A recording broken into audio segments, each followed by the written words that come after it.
Hi guys, I'm Mike. And I'm Stephen. And this is F1 Fanatics.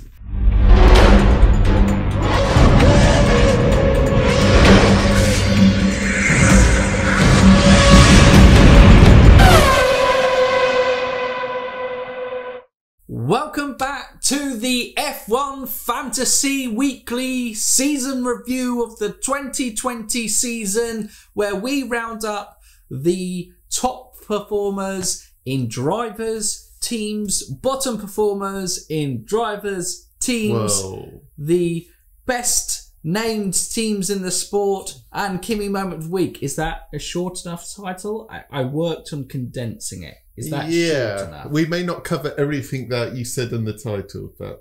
Oh, so it's a surprise title. There's one thing I haven't got. Oh, but, you know, we're here. It's F1 Fantasy time. You're excited. We're excited. It's over. We went through the winners last week. Congratulations to D. Phillips again. Congratulations, sir, on a fantastic victory. Not only the highly prestigious F1 Fanatics League, but also the world. In the, the lower category of the global league. The lower category. No one wants to win that, really. Everyone just wants to win the F1 Fanatics one. Exactly. But he's done it both, so fair play. So, congratulations again. But yes, Stephen, I will stop doing my usual waffle and I will hand over to you. What are we going to start with? I'll take it away. Are we going to start from the top, the bottom, the middle? We're not doing that. The middle. Okay. Lance Stroll in the middle with 163 points. Standard. Should I go up or down from the middle?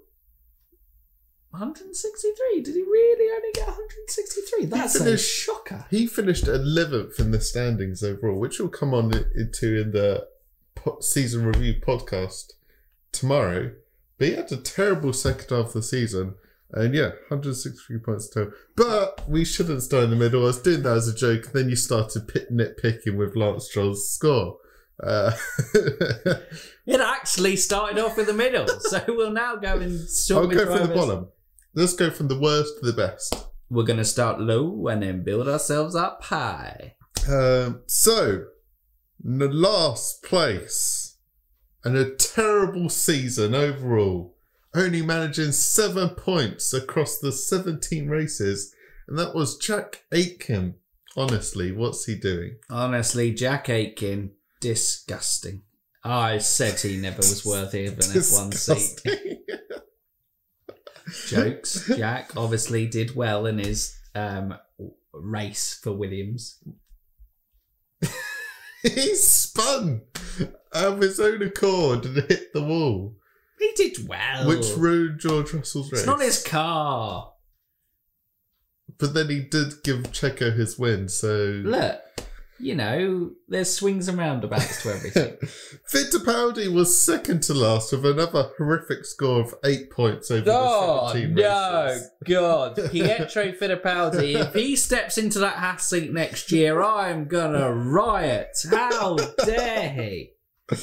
He may have the name of a Formula One world champion, but that means nothing. If you only score 8 points in F1 Fantasy. Okay, so we're not taking it seriously. To round off the sub-ins, it's Nico Hulkenberg with 15 points. There we go. No, that's terrible. Oh, get him out of there! In fairness, his first race, he got like minus 15, didn't he? Because his car literally couldn't get to the grid. He got... Here we go. He got minus 13, then he got 12, and then he got 16. See? He scored decently for his price. Yeah. Yeah. For 17 races, 15 points. Yeah. But a guy that did race in all 17 races... In advance. For various degrees of how long he was in the race. I think before we should say this is thank you very much, Katie, for the Christmas present. Thank you very much. I'm very appreciative of this. Wait, I wasn't prepared for this. The scores...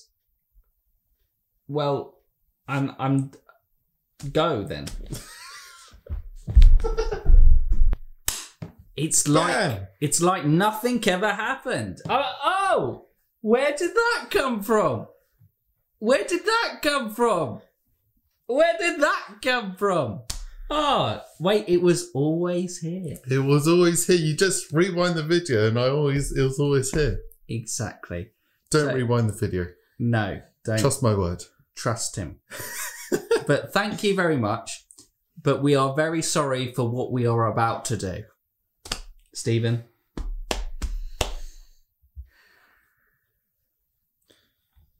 Coming in at last place of the full-time drivers,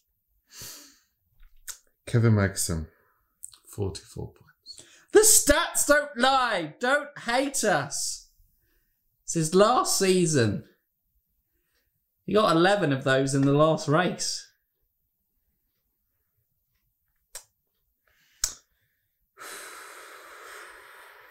Moving on. Romain Grosjean joins his teammate, got 57 points. Obviously missing out on 2 rounds, so you know.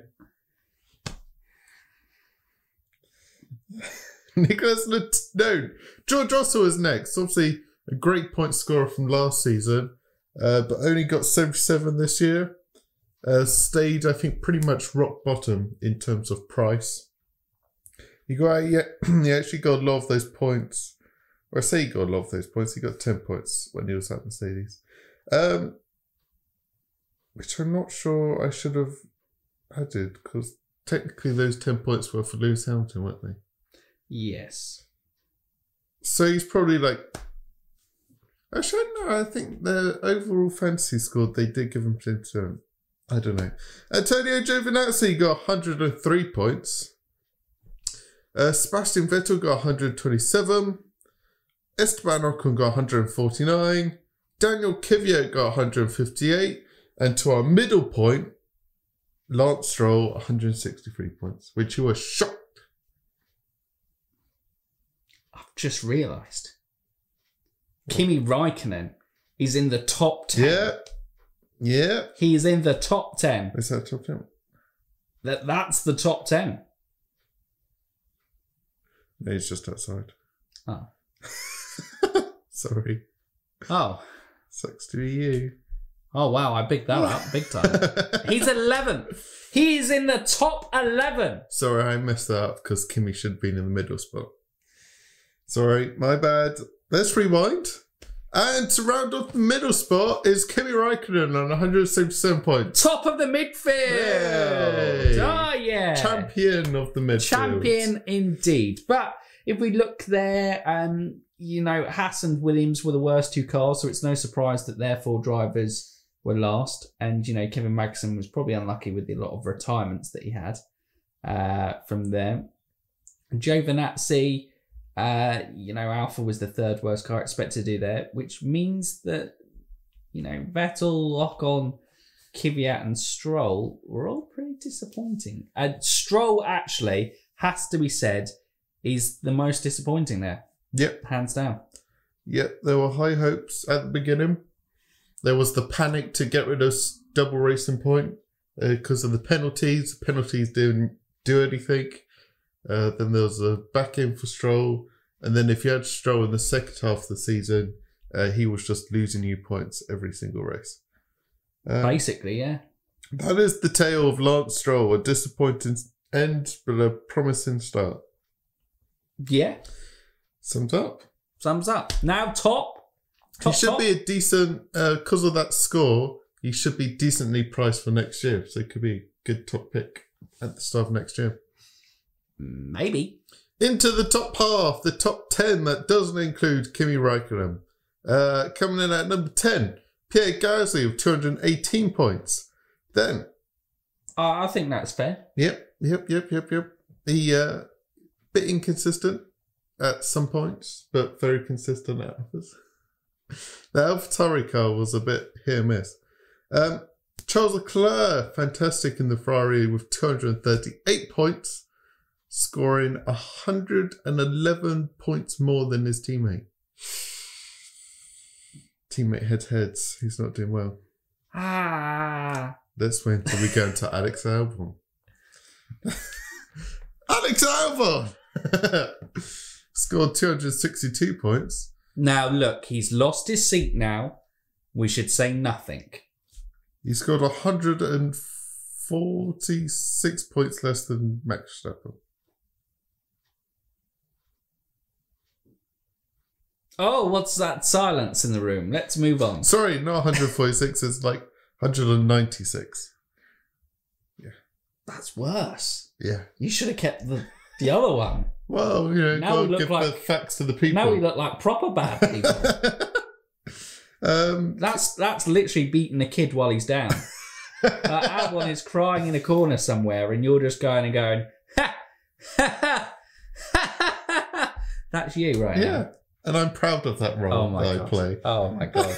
F1 Fanatics is cancelled. Carlos Sainz! Oh my god, we're cancelled. Oh my god. Jesus. 268 points. The McLaren's finished strong. Yeah. Carlos Sainz just missing out of the top 5 in P7.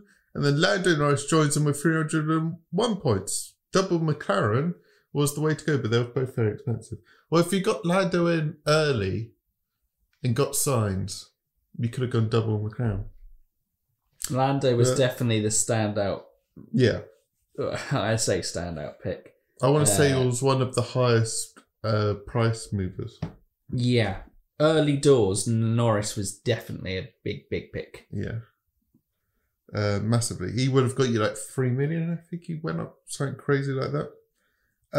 And then the top 5. Who cares about the other 15? It's all about the top 5. Checo Perez. Checo! Now a driver for Red Bull Racing keeps his seat on the 2021 grid. And well deserved, Checo. But I do feel like his price is going to go... Yes, he's going to be... Well, if Red Bull are competitive, he won't be unattainable because he could be a genuine option. Possibly. Daniel Ricciardo, 364 points in P4 with those 2 podiums. And just generally consistent P4, P5. So Daniel Ricciardo, king of the midfield. Yep. And obviously he benefited a lot of having Esteban Ocon as a teammate because he smashed him every single week, bar a couple. I'll tell you what, you're just beating another kid now, aren't you? Jesus Christ. Don't we do the maths on Esteban Ocon? No, let's not do those maths. He finished 206, I want to... No, 205. I told you not to do it. 215, sorry. I told you not to do it. That's really bad. Esteban Ocon, 250 points behind his teammate. Yay! Look, it's not just... But congratulations, Daniel Ricciardo! Woo! On to the top 3. No one cares about the other 17 guys. It's all about the top 3. Top 3. Valtteri Bottas got P2 in the championship, got P3 in the F1 Fantasy Championship with 435 points. Those teammate bonus points have definitely helped He out didn't Max have here. an Alex Albon to help him to the top. Oh, dude. You are so dead. But to everyone. Just, I'll laugh at someone else in the corner, okay? Valtteri, with a record, finished 254 points behind his teammate. You happy now? I'm laughing at 3 people in that corner, and they're all varying in ages. It's just not the kids.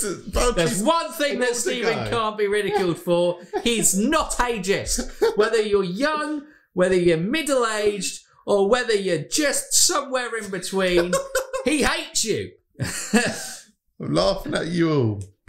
But that was a record. So okay. Valtteri came top of that table. Yep. So good job. Yep. Valtteri. Max Verstappen did get P2 in the F1 Fantasy Championship with 458 points. Yeah. Solid.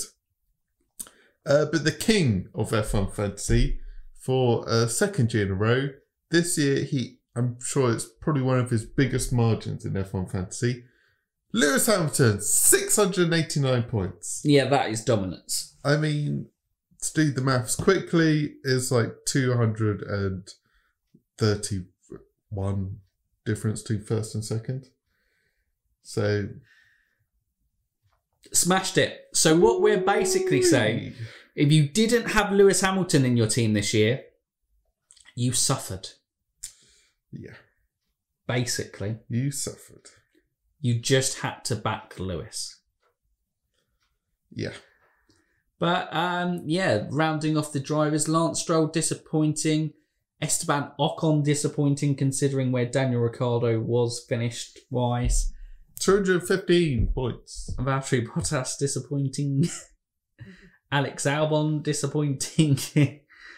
Oh dear. There were some teammates that got battered on the track and hence got battered in. But I think fantasy. it's as well. You know, Carlos Sainz for his price, I would say, is disappointing because Lando's You'd beating him on expect him points. to be the king of midfield there. He's been beaten by Checo and Lance Stroll, and Lando Norris and Ricardo. And Ricardo, yeah. He should have been all 3 if he justified the price, yeah. So, yeah, was a big one to avoid for F1 fantasy players, other than obviously the streaks. But even on a streak week, the best turbo guy was Perez because he won the race, although no one really could have predicted that. Yeah. In fairness to them. But right, we move on to the... Are we just top 5ing teams?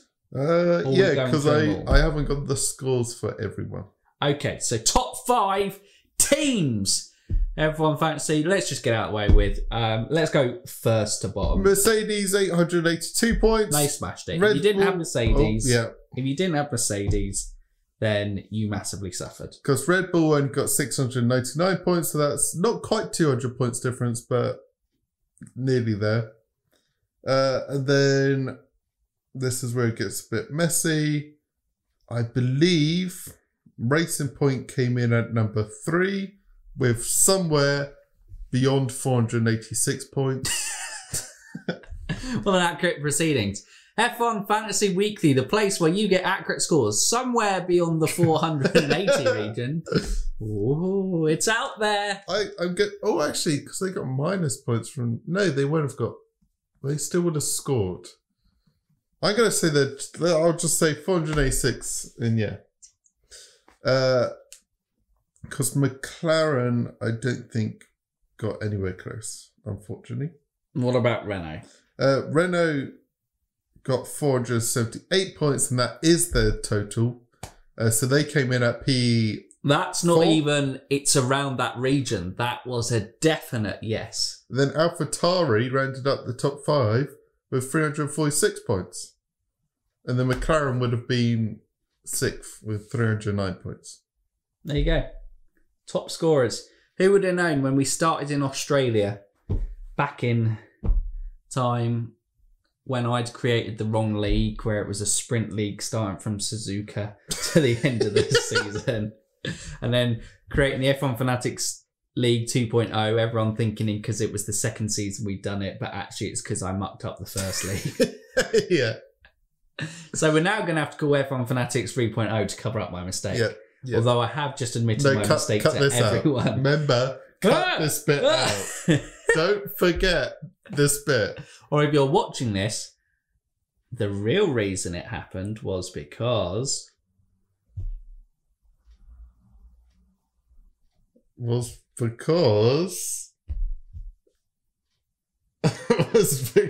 was waiting for you to bail me out. We're big fans of Valtteri Bottas. Yes. Massive fans of Valtteri Bottas. And that gap between Lewis Hamilton was unjustified. It's a joke. I think there's been miscalculations on the F1 Fantasy app. Yes. Valtteri Bottas is actually number 1. Yes, that is the only explanation. Definitely. I would have my Valtteri Bottas shirt on at the moment, but it's in the wash. Can't wait. Because you wore it so damn much through the season. Yes. All those videos that you wore it. Yes, yeah. Great. He's a great driver. Fantastic. I love him. I love Valtteri, but I love you, Valtteri. Yes.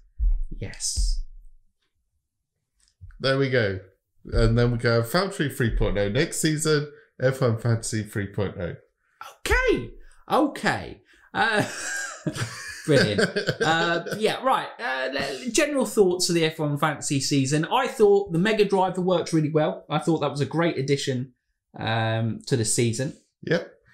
I would actually say I don't know if F1 necessarily promoted F1 Fantasy as much as they could have done in COVID times, but I guess they probably had bigger I didn't see anything from them. Fish to fry. Like, they were really hyping up at Australia, but I feel like after that was like, well, if you had a team, you got a team. Yeah. We actually have to deal with COVID. Yeah. I guess getting 17 races on was probably more of a priority. Yeah. Rude. But I suppose... Mega Driver was a great addition, yeah. And it all worked. It all worked. Their substitutions worked. Yeah. Bringing in Hulkenberg. I still think, and we'll talk about this because we'll still probably do what we would improve in F1 Fantasy for 2021. Sure. I still think the minus points for subs are too much. Yeah. Because I think it pretty much means that there's no way to combat the money team. Yeah. You basically... did D. Phillips have a money team? No. No. So there is a way to combat it because you can win the Global League. So ignore basically what I've just said. But I do think, taking some minus points hits to move teams around would be interesting. Yeah. Certainly. Give more manoeuvrability to it. And especially if the constructors get closer, to have an extra sub that isn't too, different to your constructor would be a good use to go from there. I'm just trying to think. It just kind of, it went smoothly. I thought the transitions between drivers, obviously we had, the COVID cases of Nico Hulkenberg. Maybe that could have been more clearly coordinated because when it happened, everyone was a bit like, but I suppose they did it To be fair, it was a late announcement from Racing Point, and so it was a late announcement from F1. And then after that, everyone knew what was going to happen with everything else. Yeah. So, so I guess we knew that was going to be the case. Yeah. I don't give them too much stick to that. No. Just trying to look and dig in the nails somewhere. But yeah, I thought the league was very successful. Yeah. And, JB, we had two people very successful in it. Obviously, D. Phillips won the Global League. JB won a load of mini leagues and lots of cool prizes. That was very cool on that basis. But yeah, I just think it's been a fantastic league. And again, I think probably it continues to evolve season by season. And yeah, it was a fantastic season for F1 Fantasy. It was great. All things considered. All things considered. Absolutely. Well, I'm sure we'll go into more detail, as you say, with how to improve F1 Fantasy. Yeah. New fantasy. And obviously, ideas. We're not going to talk too much about the performances within the races because that's for the season review tomorrow in the F1 podcast. I guess probably shouts outs were best Mega Driver was Lewis Hamilton, wasn't he? At the Saki Grand Prix. Bahrain, wasn't it? Bahrain Grand Prix. Yeah, Bahrain, because he missed Saki. Yeah. Remember? Yeah. He didn't actually race that one. Yeah, that one. Daniel Ricciardo, best turbo driver of the season. I believe so. When obviously he got his podium in, what was it, Nürburgring? God, this is good review, isn't it? This is the part of the video where everyone's he didn't do brief these me guys remember? Didn't brief me. Well, you said check. some things may not be included in the title. This was you didn't include this in the title. This is one of the things that had to be cut from the title. I said that was the reduced title. So I had to cut some things. I just presume on there. But yeah, Daniel Ricciardo, where was it? Where did he get his 100-point turbo? Because he was on double streaks. I swear it was Nürburgring. Is Nürburgring your final answer? No. What's your final answer going to be then? Whatever the correct answer is. No, that's not how it works. You have to Why? look in an answer. Why is that not how it works? Fine, I'll lock in the Nürburgring. It was Portimao. Dun dun. Dun dun. Dun dun. Dun dun. Your final answer was the Nürburgring. I can now reveal to you the best turbo pick of the season was Daniel Ricciardo at the Nürburgring. Yeah! There we go. Wow, what what a stuttery part of the show this has been. Just we're going, well, they did all right. Fantasy was like, everyone's just kind of going fast forwards. Play speed. I want to see the team names now. This is what we're ending on. We're ending on a high going into it. So, F1 fantasy names. We were requested to do a review of the 5 funniest names. So we've gone for clever names and names that we just go bizarre. And then there is an honourable mention in there as well. So we've got 6 teams lined up. Go from there. So we're going to go in no particular order on this basis. Just our top faves. Yeah, just our top faves. Top faves? Top faves. It's actually my top faves. Okay, brilliant. Okay, so we're going to go for just number 1 is an admission of defeat early. Yes. I just love the despair in this team name. It is by Srivats R. Forgot to change money-making team, therefore out. Therefore out. That was it. Therefore out. Therefore out. Oof. Honestly. It's just a heartbreaking title. Game over, man. He knew he made a mistake and he was like, Game I'm out. over. I am out. I'm done. I've lost it. It almost, you can see the meltdown in the team name.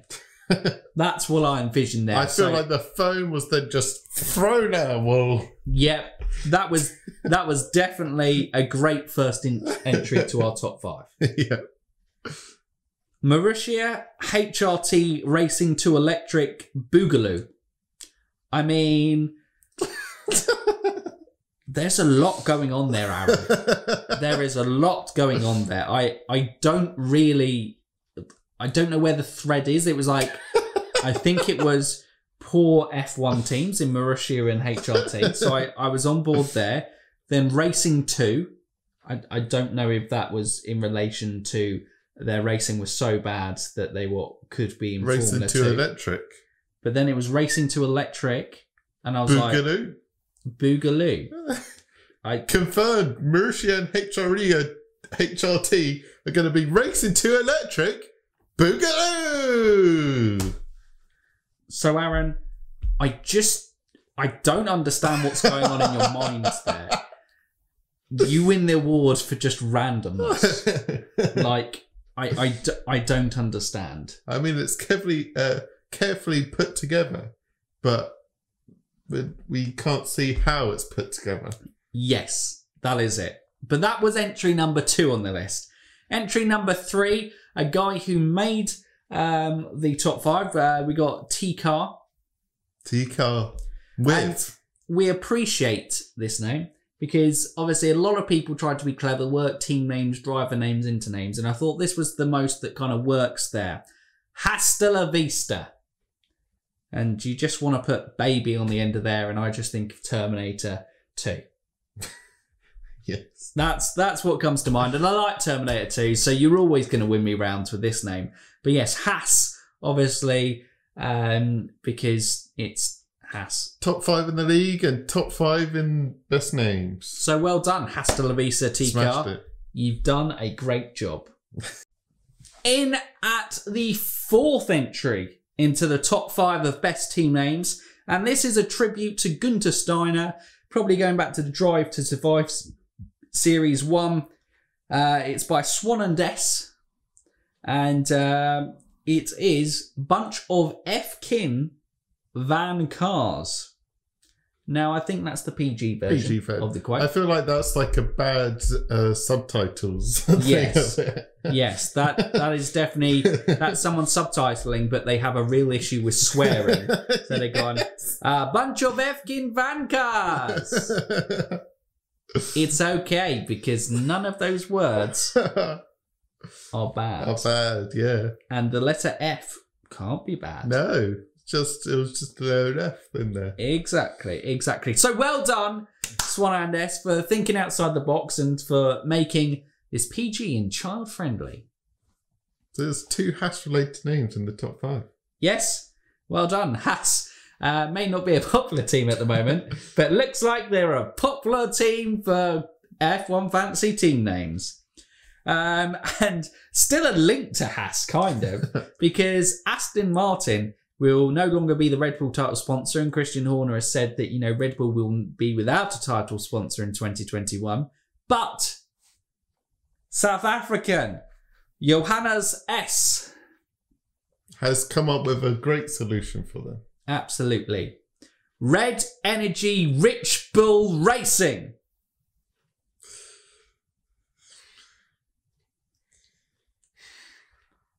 That gold and black livery is going to look so good on the Red Bull. That is just a monster. That name is like a monster. Red Energy Rich Bull Racing. Yeah. Say it 10 times quicker. In fairness... Say it 10 times quicker. Red Energy Rich Bull Racing. Quicker. Right. It's like going Ray Racing. Yeah, Red Energy Rich Bull Racing. Right, so that's a mess. But also, I do kind of feel, Johannes, that, well, you could be looking at a lawsuit from William Story because he seems like that type of bloke going, energy rich? We are rich energy racing. I don't even know. He's English. I don't know why I've made him American. It's gone tits up. But that's the top five. The bonus one. Here is the bonus one. And this is because this comes from Jonathan JJ. What we have to do is F1 Fantasy, you've got to have the mentality. If you want to be up there with the likes of, you know, the D. Phillips, the JBs, the D. Jews of the world, the T. Cars. The S. Hanlon. Yeah, that guy. You know, if you want to be up there with those guys, you've got to have a mentality, a winning mentality. And you've got to believe in yourself. So when you name yourself the winning team, JJ, I respect that. You are laying down a statement saying, I'm here to win. I'm not going to mess around. I'm not here to lose. I'm here to win. And this is the winning team. And he did fantastically well with that style mentality, didn't he? Indeed. But apparently after that, it didn't go well. No. Because he finished 202nd out of 204th. So, JJ, we respect the mentality and we wish you the best of luck for the 2021 season. It's just... it needs some more substance. Winning team 2.0.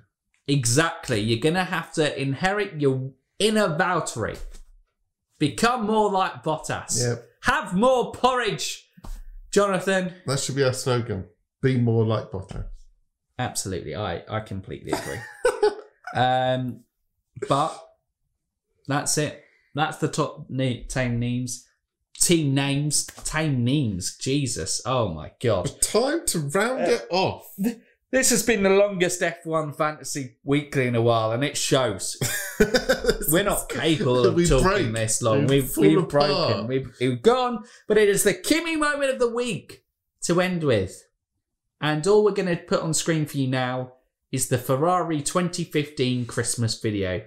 Because it's beautiful. Yep. Enjoy. We wish you a Merry Christmas. We wish you a Merry Christmas. We wish you a Merry Christmas and a Happy New Year.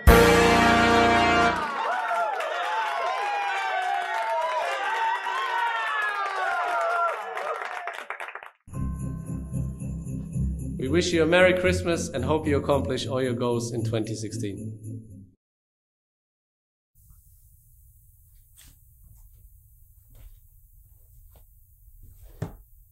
Kimi! I mean, Kimi's art on the triangle. He's probably the best triangle player that I've seen in my life. Yeah, there's quality. I really enjoyed listening to it. Enthusiasm in the way that he plays the instrument. There's just such a unique style. It brought a tear to my eye. It does. And then he's such a performer. That finish. the arms raised above his head. It just spectacular. Exactly. And then he shows, I'm not only a consummate professional, I'm not only the best triangle player that the world has ever seen, but I also have a sense of humour. So I'm going to sneak up on Seb when he's having a Merry Christmas. It just shows that Kimi Raikkonen really is the complete package. He's the complete package. Are you okay? Was that a stretch? That's Merry Christmas! That is the last F1 Fantasy of 2020. Wow, what a year it has been in terms of God, oh dear, 2020. Let's forget about that. There's been some great moments, and join us tomorrow for the F1 podcast for our proper season review. We're also included, if you were looking out for a driver ratings season review, we kind of thought that we'd just shove that in the season review and just do one mega episode. But yeah, we hope you've enjoyed. What a way to end on that Kimi moment of the week, and a Merry Christmas to all of you. If this is the only show you watch, so we'll do it across both. But if this is the only one you're watching and you've actually survived getting to this stage of the show, congratulations, well done. Merry Christmas. It maybe was a struggle, but Merry Christmas, a Happy New Year to all of you, and we look forward to the F1 Fanatics 3.0 Fantasy League in the 2021 season. Oh yeah. But if they're new around here or haven't done so already and they want to go through a load of Christmas content that came out last year, what should they do? You can like, subscribe and ding that bell. Ding it! So for now, you F1 fans, keep racing!